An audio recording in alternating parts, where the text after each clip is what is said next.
நாக்குரல் எடுத்துக்கும். அந்த அளவுக்கு டேஸ்டான எண்ணெய் கத்திரிக்காய் குழம்பு. ஒரு கரண்டி சாப்பிடுற இடத்துல 2 கரண்டி சாப்பாடு சேர்த்தே சாப்பிட்டுட்டு போவாங்க. அந்த அளவுக்கு டேஸ்டா இருக்கும். இந்த வீக் உப்பு கோமாளி எபிசோட்ல செஞ்ச எண்ணெய் கத்திரிக்காய் குழம்பு எப்படி செய்யறது பார்த்தலாம். மிக்சர் ஜார்ல 2 வெங்காயம், 2 தக்காளி, 1/2 ஸ்பூன் அளவுக்கு சோம்பு, 1/2 ஸ்பூன் மிளகு, 1/2 ஸ்பூன் அளவுக்கு சீரகம், 1/2 ஸ்பூன் அளவுக்கு மஞ்சள் பொடி, 2 டேபிள் ஸ்பூன் குழம்பு மிளகா பொடி, 1 இன்ச் அளவுக்கு புளி, 1/4 கப் தேங்காய் போட்டு நல்லா மைய அரைச்சுக்கோங்க. இப்ப சட்டியில 1 குழிக்கரண்டி எண்ணெயில கத்திரிக்காய் ஆட் பண்ணி நல்லா ப்ரௌனா வதக்கி எடுத்துக்கோங்க.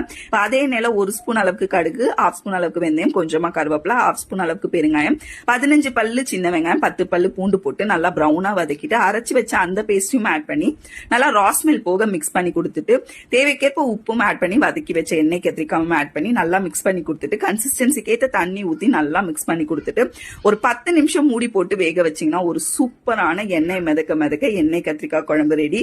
மேல அலங்காரத்துக்காக கொஞ்சமா கருவேப்பிலை, ஒரு பச்சை மிளகா, கொஞ்சமா கொத்தமல்லி தூவி இறக்குங்க. சூப்பரான எண்ணெய் கத்திரிக்காய் குழம்பு ரெடி.